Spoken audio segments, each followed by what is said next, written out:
रामकृष्ण हरी. आपलं भक्तिसार या चॅनलमध्ये स्वागत आहे. महाभारत युद्धावेळी लाखो योद्धांना जेवण कोण द्यायचं? महाभारत युद्ध 18 दिवस चालले. युद्धादरम्यान दररोज हजारो सैनिक मृत्युमुखी पडले आणि त्यात मोठ्या संख्येने सैनिक सहभागी झाले. संध्याकाळी युद्ध संपायचं आणि नंतर दोन्ही बाजू एकत्र बसून जेवण करायचे. इतक्या योद्धांच्या जेवणाची सोय कोणी केली असेल याचा तुम्ही कधी विचार केला आहे का? तुम्हाला विश्वास बसणार नाही. महाभारत युद्धात प्रत्येकाला पोटभर जेवण पुरवण्याचं काम फक्त एका व्यक्तीने केलं. जेव्हा महाभारताचे युद्ध सुरू झालं तेव्हा प्रत्येक राजा आणि राज्याला या युद्धात भाग घ्यावा लागेल असे ठरलं होतं. त्याने त्यांची बाजू निवडावी. त्याला कोणत्या बाजूने राहायचे आहे यानंतर प्रत्येकाने आपापली बाजू निवडली. पण काही लोक असे होते ज्यांनी युद्धात भाग न घेण्याचा निर्णय घेतला. त्यापैकी एक होता उडुपीचा राजा वासुदेव. तो अर्जुनचा चुलत भाऊ होता. उडुपीचे कृष्णाचेही खोल नातं होतं. उडुपीचा राजा आणि त्याचे सैन्य युद्धापासून दूर राहू इच्छित होते. त्या लोकांना युद्धात भाग घेण्यास अजिबात रस नव्हता. तो भगवान श्रीकृष्णाकडे गेला.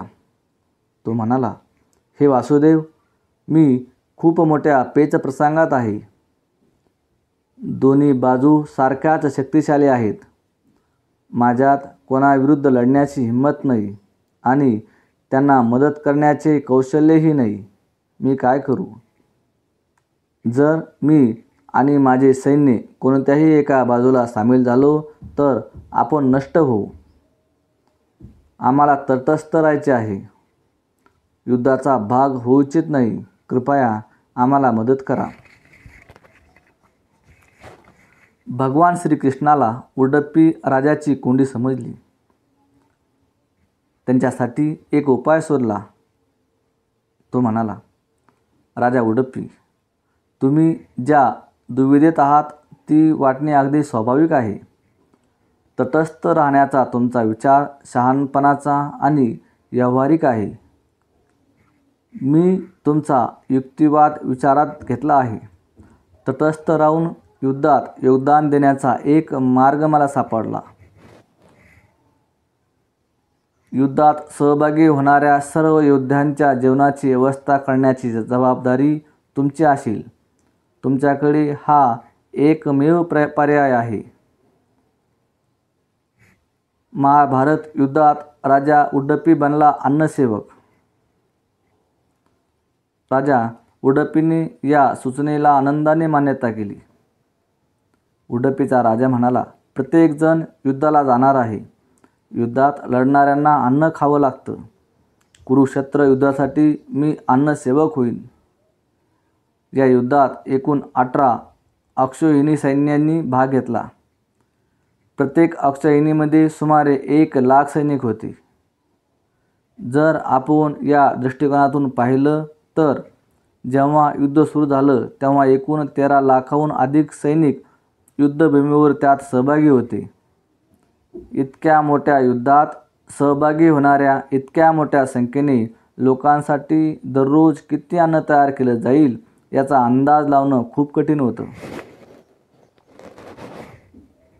पण उडुपीच्या राजाने हे खूप चांगल्या प्रकारे व्यवस्थापित केले. उडुपीच्या राजाने युद्धस्थळापासून काही अंतरावर एक जेवणाची खोली बांधली. सर्व खाद्यपदार्थ उडुपीहून आणले होते. स्वयंपाकघरातील हजारो स्वयंपाकी सकाळी उठून जेवण बनवायला सुरुवात करायचे. जरी त्यात वापरल्या जाणाऱ्या अन्नाची आणि भाज्यांची व्यवस्था युद्धभूमीत सहभागी होणाऱ्या पक्षांनी केली होती, परंतु बहुतेक जबाबदारी उडुपीचीच होती. कधी जास्त झालं नाही किंवा कमी पडलं नाही अन्न.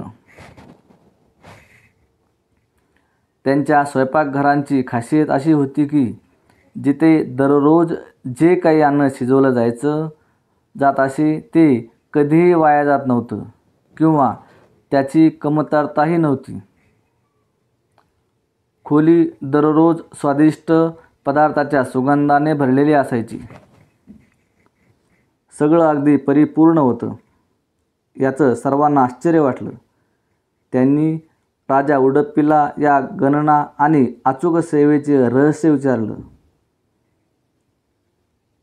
पांडवांनी उडप्पीच्या राजाने सुरू केलेल्या विशाल जेवणाच्या खोलीतील मोठ्या स्वयंपाकघरालाही भेट दिली आणि तो हे कठीण काम इतक्या चांगल्या प्रकारे कसं पार पाडत आहे हे पाहिलं आणि समजून घेतलं.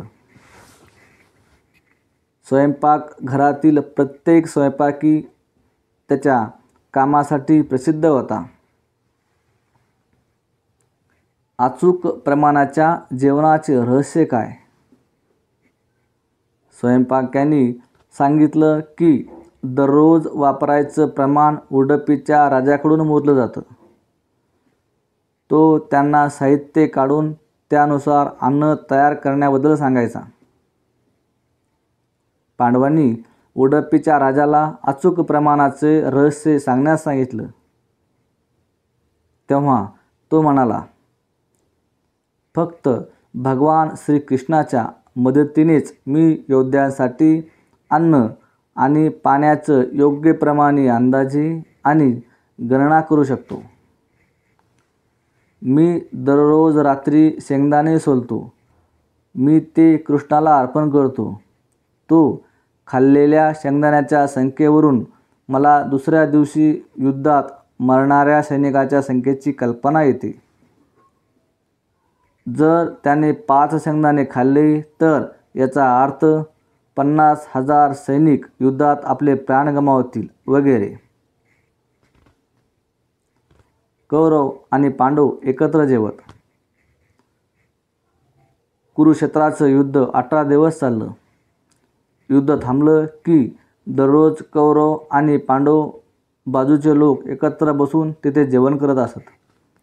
कृष्ण राजा युधिष्ठिरासोबत बसत असे.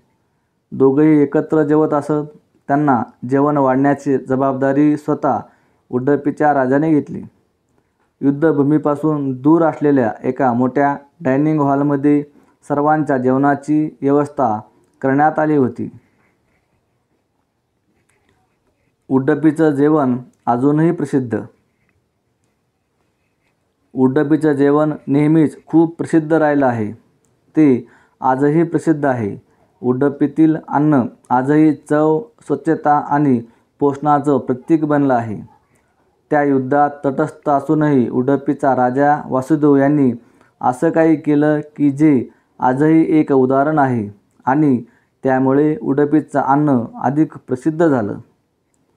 रामकृष्ण हरी.